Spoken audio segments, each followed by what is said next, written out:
कि सहमति रख ली तेरी मुझे गैर बताने में, अपना मुझे भी आजकल कोई खैर नहीं लगता। सहमति रख ली तेरी मुझे गैर बताने में, अपना मुझे भी आजकल कोई खैर नहीं लगता। तुझे पहचानने से नकार रही है आवाम, इनकी बातों से ये तेरा शहर नहीं लगता। और तुझे मारने की हिमाकत करता मैं, मगर सुना है तेरे जिस्म को कोई जहर नहीं लगता।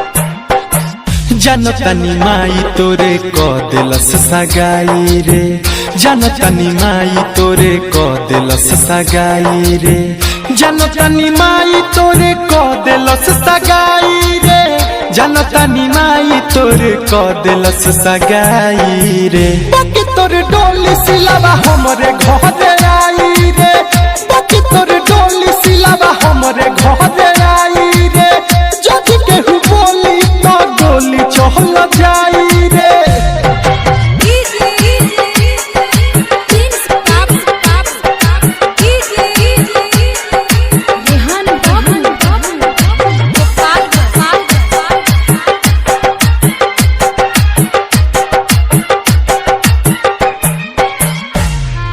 Mixed by Aditya Recording Studio, Gopalganj।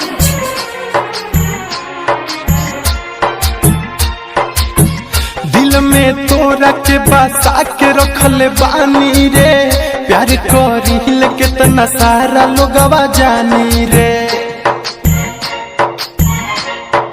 हाँ, दिल में तोरा के बसा के रखले बानी रे, प्यार करिल कितना सारा लोगवा जानी रे, प्यार करिल कितना सारा लोगवा जानी रे। भले सुनले जमाना गरियाई रे, भले सुनले जमाना गरियाई रे, भले सुनले जमाना गरियाई रे, भले सुनले जमाना गरियाई रे। बाकी तोर डोली सिलावा हमरे घर आई रे, बाकी तोर डोली सिलावा हमरे घर आई रे।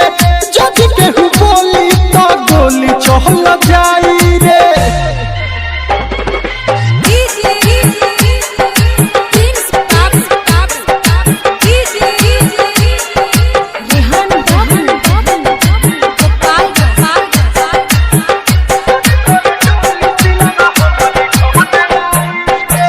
तोरा दुआरा बारात जदि लागी रे, ओह दिन सुतल से रही तो जागी रे।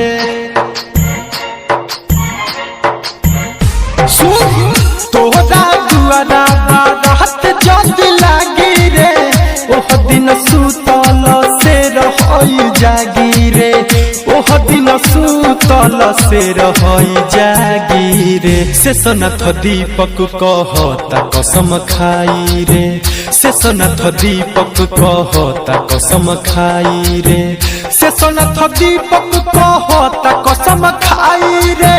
छोटे सिद्दीकी कहेले कसम खाई रे। सुन तोर डोली सिलावा हमरे घर आई